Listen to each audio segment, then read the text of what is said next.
Hello everybody, Raven Knight here, coming at you with another how to build video. This is the series where I teach you guys how to build all the characters that I've created for my Legend series or from the campaign or what have you.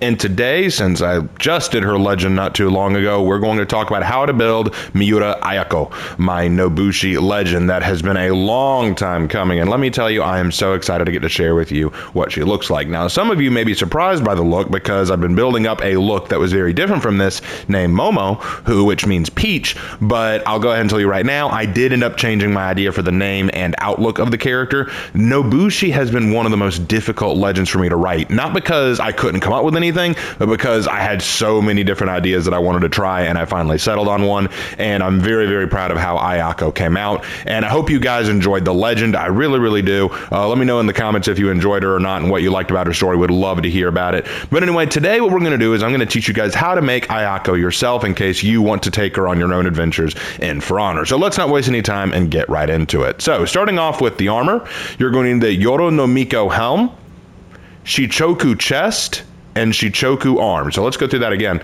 Yoro no Miko helm, Shichoku chest, and Shichoku arms. Now, the funny thing is, when looking at the Shichoku helm, I don't dislike it, but I think that the makeup is a little too much. I'm not sure I like the lipstick look. It looks a little bit too gauche or garish, if you ask me. I like the more subtle, soft paint. In fact, what I really like is the non-paints at all, and I wanted to use the Hokonin helm. The problem is I couldn't find a good pattern that would work, because you'll notice that the hair is now white, and I didn't want her hair to be white necessarily. I mean, I suppose there's a way you could justify that, but I felt like if we went that route, it would look a little bit off-putting. So I went with this because not only is the helm black, which goes well with the blue armor, but I also think that the black hair works better, and that soft white face paint actually matches with the color palette that we're going to be using. So I do think that Yoro no Miku was the right choice. Now, if any of you do prefer the Hokonin helm, I totally understand, but this is why I chose what I did, okay? So to recap, Yoro no Miko helm, Shichoku chest, Shichoku arms. Now for the weapon. Now this is the big one, because as you guys know, the Naginata that was given to Ayako is very important. It was her mother's once upon a time, and it has special properties, so let's go into it. First of all, the Raven Kusanami blade. Now if you'll remember in the story, the blade of her spear is straight and double-edged, so that was important. And there are only 3 or 4 blades in all of Nobushi's repertoire that match that description, and I thought the Raven Kusanami blade was the best option. So you want the Raven Kusanami blade, Raven Kusanami shaft, and Raven Kusanami guard, and through that you will have an excellent blade for what you're looking for. This to me very much fits in line with what her spear is supposed to look like. And yes, for those of you who are wondering, did the fact that it's Raven Kusanami work for me? The answer is yes. Yes, it did. That did indeed work for me, and I liked that. I wasn't about to turn that down. But also the other reason I actually like it is, check this out, the Raven Kusanami shaft actually will match whatever color palette you're trying to create, and so I thought that was too perfect not to pass up, so I decided to go with that look. So, recap one more time. Yoro no Miko helm, Shichoku chest, Shichoku arms, Raven Kusanami blade, shaft, and guard, okay? Awesome, you now know the pieces you need. Let's go into the rest. So, starting off with traits. You only get one default. That's fine. Skin color, I went with the lightest skin tone, because if you go the default, it's not bad, but I thought the lightest one would work very well with the wider face paint. So I go with the lightest skin tone on that. For chest and back, I use the Osakajo 2 paint pattern, which you get from playing ranked matches. Yeah, I know some of you are like, wait, hold on, ranked matches? Yes, in order to get this, you will have to play some ranked matches to get Osakajo 2.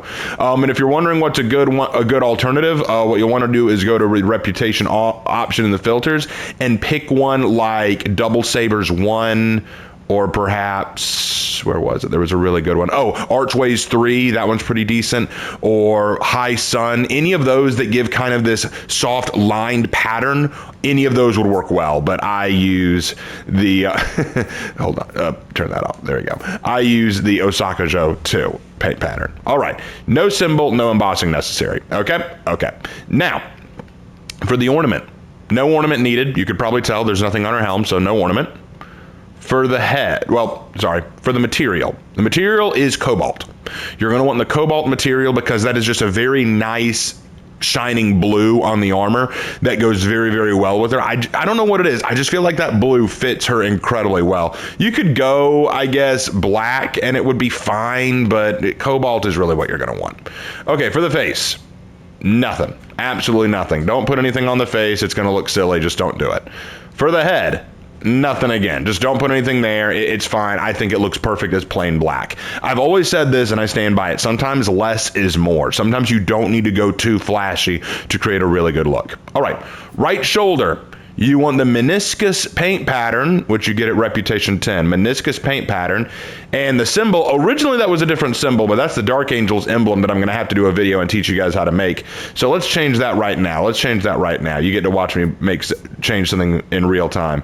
I think what we'll do is, given her soft-spoken personality, we will go with, actually, let's go with an embossing instead of a symbol. Let's do something soft, something that would fit her. We'll go with either Tidal Wave or Moon Crane. Or, ooh, turtle might just work. Give her a turtle. Nah, I think I'll go with Koi, actually. Koi is something you get at Reputation 8, level 20. I think that works very well. Koi works well. All right, so right shoulder will be Koi. Now, for the... Fix that. All right, for the other side, we have meniscus again, so that's gotten to Reputation 10. Reputation 10 is the paint pattern. Nothing for the symbol, but for the embossing, weave plate. The weave plate provides a really good texture on the arm there that I think works very well for her. And then finally for color, you ready for this? Here's her color scheme. Her color scheme is Reign of the Spider, which you get from the exclusive Web of the Jorogumo outfit. And I know a lot of you guys are now kicking yourselves because that outfit is gone now. You cannot get access to it. I know, I'm sorry. What you want though is an outfit that will give off that same blue look, and there are some that'll work for you. If you have Reign of the Jorogumo as the color palette, you should be good to go. But if you do not, honestly, I would recommend ones that also give off that soft blue texture. I know some of you are probably really mad right now because you were itching to make her and now you realize you lack the one paint pattern you needed because it was an exclusive limited time paint pattern. You could also use Peace and Serenity, which is decent. I think Peace and Serenity comes very close to what you're looking for. You could also use Masterful Mask, which also works. There was one more if I can find it. I'll find it for you real quick.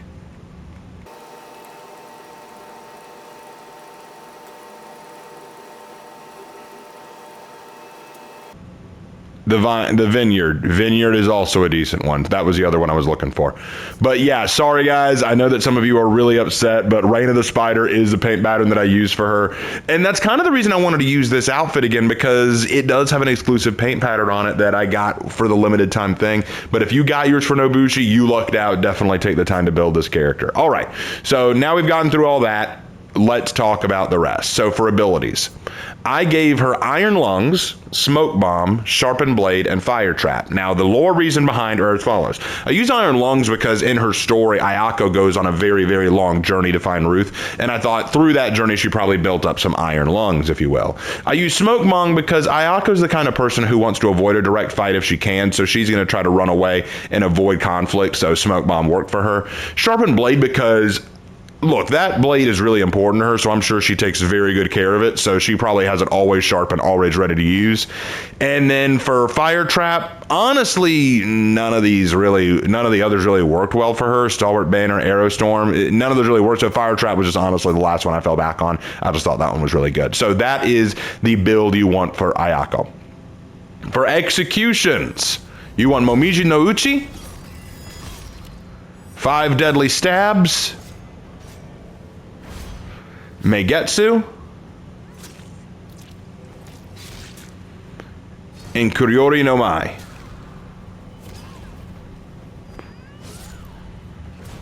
Now, all of these are unique executions to the Nobushi. Momiji no Uchi and Meigetsu, I thought both worked because of the fluidity of them.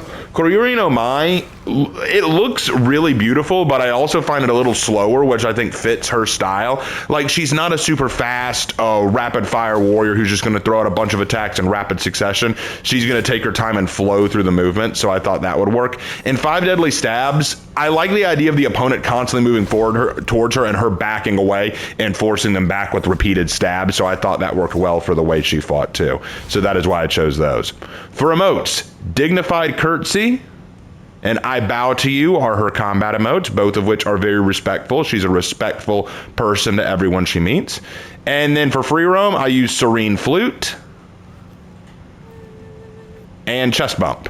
Chest Bump because she's celebrating, and Serene Flute because I feel like after finally finding Ruth and finally understanding more about her father, she's finally starting to come to peace with herself. She's found her inner peace, and I think that this shows a great way of demonstrating that she has found peace. So I thought that one would work. For signatures, Relaxed. She is relaxed. She's calm. She's collected. She's happy. She has what she needs now. She has answers to who she is, who her parents are. She has a sister that she never knew she had. She is very much happy. The other one that I would use for her is Onobu Geisha, to show that she is always ready for battle when she needs to. I suppose you could also use Whimsical. The problem with Whimsical is it makes her look a little bit too cocky, and that's not really who she is. Ayako is not a very cocky person. She's very much more she's laid back, but she's also respectful. So while Whimsical can work, I think Relaxed, it makes a little bit more sense for her. For effects, only one effect is needed. Not for execution, not for free roam, not for combat. For idle, I use Butterflies, which you get from the Looter Metamorphosis Mythic outfit. And this only works when she's idle, so you're probably not going to see it all that much. So if you want to skip this one, you can. You don't need it, but I just thought it'd be very nice if she just stood still and butterflies flew around her. I just thought that'd be really cool. Anyway, and that is how you build Ayako. Now, some of you want to know about Momo. You may want to know how to build Momo. Well, I won't go into everything on Momo, but what I will say is this. I will at least tell you the color scheme I use on her, because some of you were curious. For Momo, I did use the Hokinin helm, Hokinin chest, and Hokinin arms, as well as the Koryu blade, Raven Kusanami shaft, and Raven Kusanami guard, because again, the Raven set mimics the color scheme. For the material, I used white. And for the color, I used Sugar Plum. Sugar Plum was what I used, and that comes with the Cherry Tree Elite outfit, which should still be available. I use the Water Lilies to mimic Peach Tree Blossoms. The traits are pretty much the same. For chest and back, I use the Summer Claws 3, which you get from the 1000 Blades event Illustrious outfit. Again, that's a limited time outfit, so if you didn't get it, I'm sorry. So I think it's funny how both of my Nobushi sets, I use an exclusive outfit to get the paint pattern or the color scheme. So it's like you either have what you need or you don't. You know what I'm saying? But anyway, this isn't about the Momo build. This is about Ayako's build, and I'm very, very proud of Ayako. So what do you guys think? Did you guys enjoy The Legend of Ayako? Do you like how she looks? Do you guys think that I build her the right way? Will you be building her yourself? Let me know down in the comment section below, and I will see you in my next video. Take care.